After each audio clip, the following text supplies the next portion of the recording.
नमस्कार साथियों, हम सभी होराइजन की तरफ से आप सभी के लिए एक नुक्कड़ नाटक पेश करने जा रहे हैं जिसका नाम है हमारी सुरक्षा हमारी जिम्मेदारी। हमारी सुरक्षा हमारी जिम्मेदारी। ऊपर वाला जब भी देता देता छप्पर फाड़ के, ऊपर वाला जब भी देता देता छप्पर फाड़ के। नमस्कार नमस्कार नमस्कार, मेरा नाम बाबूराव गणपतराव आपटे। क्या आपने मेरे को हेरा फेरी 2 में देखा होगा ना? उसी का एक और पार्ट आ रहा है, हेरा फेरी 3।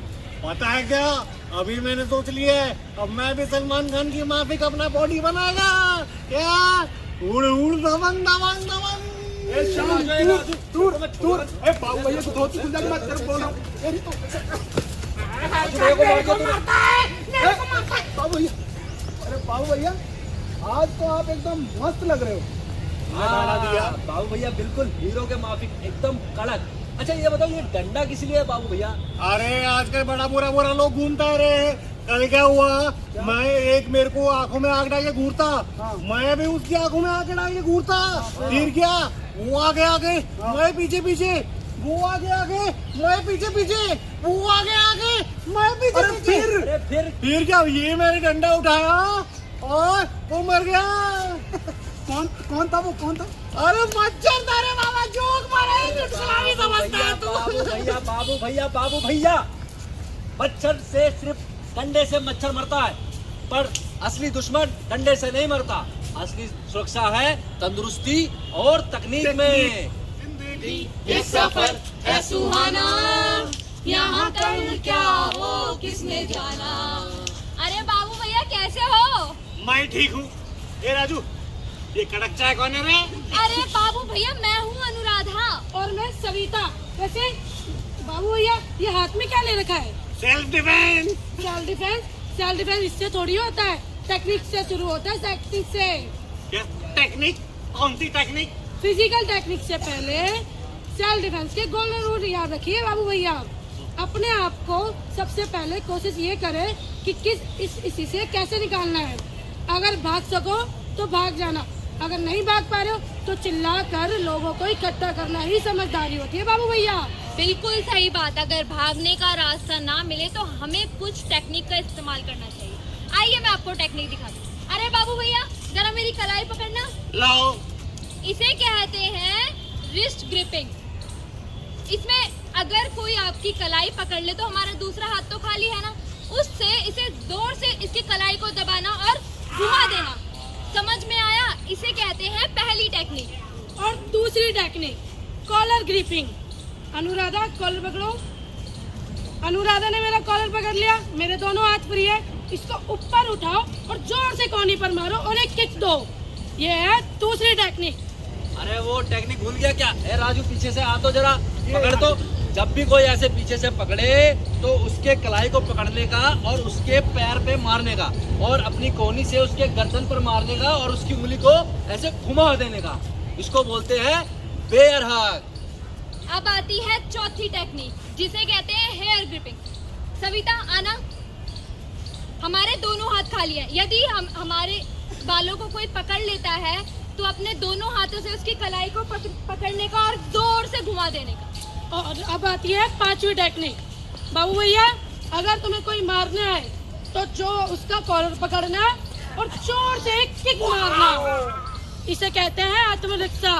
आत्मरक्षा सिर्फ लड़ाई नहीं बल्कि सतर्कता होती है। सतर्कता ही सुरक्षा होता है। जी हाँ, सतर्कता बहुत जरूरी होती है। जब भी आप कभी ऐसे हो, आसपास के माहौल को जानना जरूरी है। जब भी हम देखते हैं कि रास्ते में चलते वक्त ज़्यादातर हम अपने फ़ोन में घुसे रहते हैं तो ये गलती नहीं करनी है।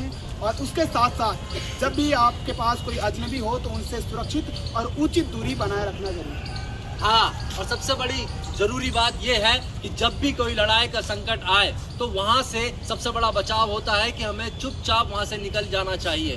बेवजह की लड़ाई कभी भी नहीं लेनी चाहिए और हमें यही कोशिश करनी चाहिए कि हर स्थिति से उस स्थिति से निकलने की कोशिश करनी चाहिए और लड़ाई झगड़े से हमेशा दूर रहना चाहिए। और तो तुम्हें कोई घेर ही ले बाबू भैया तो आपको घबराना नहीं है, सीधा खड़े रहना है और अपनी पूरी आवाज का ताकत लगाकर चिल्लाकर उसे बोलना पीछे हटो। और इससे क्या होगा, हमलावर घबरा जाएगा। और अगर हाथापाई की नौबत आ जाए तो हमें ताकत का इस्तेमाल नहीं करना है, हमें अपने दिमाग का इस्तेमाल करना है। हमें हमलावर के कमजोर बिंदुओं पर गौर करना है, जैसे कि नाक, कान, गला, घुटना और गर्दन।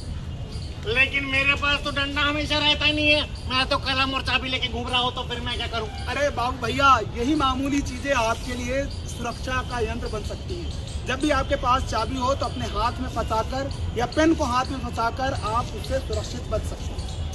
हाँ बाबू भैया, और एक जरूरी बात ये भी है, जब भी हम बस में हो या ट्रेन में हो तो उसमें जो पुल वाला बटन होता है ना इमरजेंसी, उसको खींच देना चाहिए।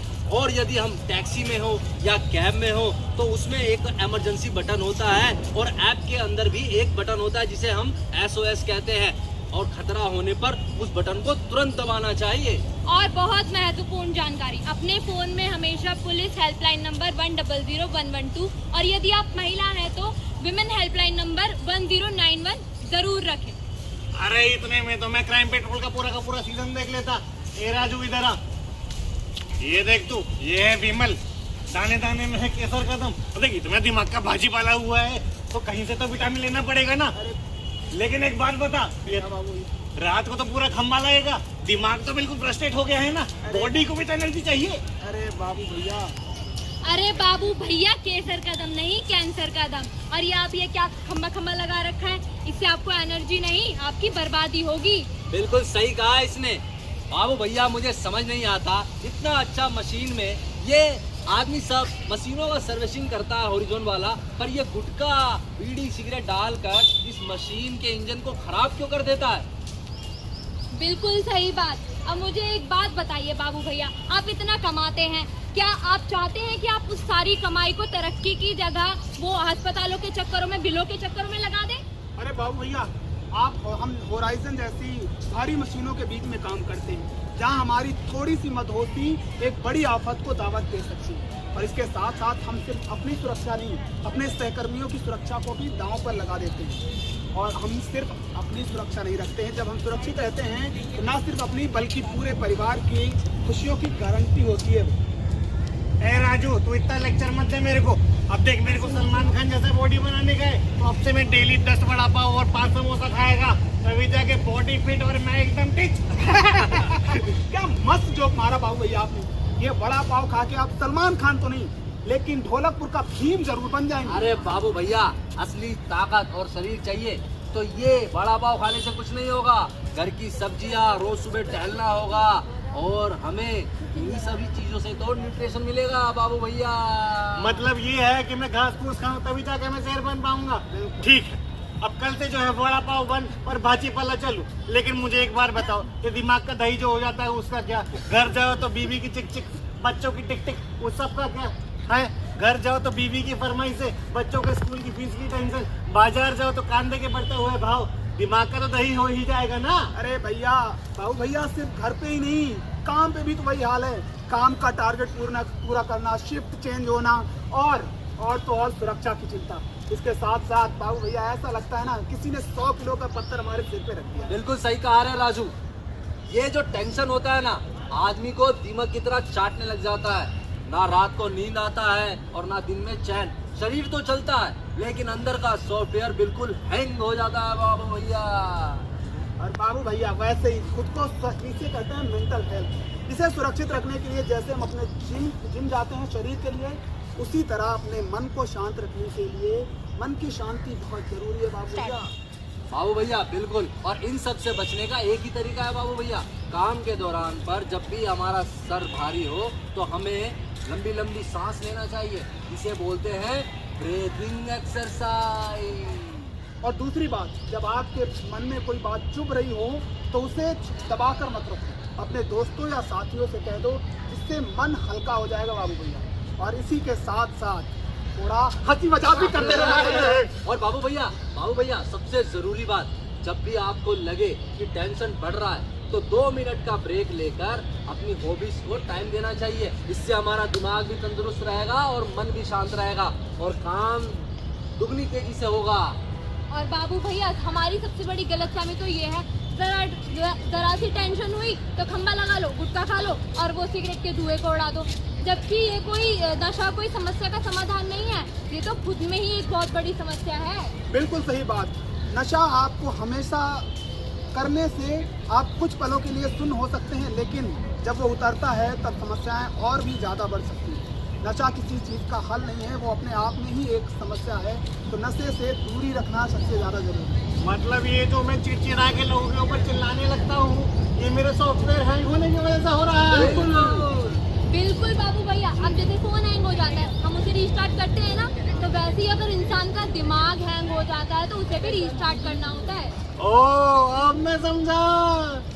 अरे बिल्कुल। अरे बाबू भैया ये बताइए, काम के दौरान आप सेफ्टी किट का तो इस्तेमाल करते हैं ना? हाँ, मैं हेलमेट भी पहनता हूँ, मैं ग्लव्स भी पहनता हूँ और सेफ्टी किट भी पहनता हूँ। देखो दोस्तों, बाबू भैया भी सेफ्टी किट पहनते हैं। वैसे ही उनकी फैमिली उनका रास्ता देख रही होती है।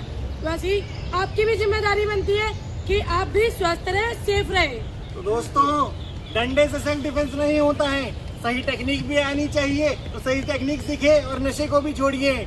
मैं तो सीख गया हूँ, अब आप लोगों की बारी है। छोड़ दे दारू सिगरेट छोड़ दे, ले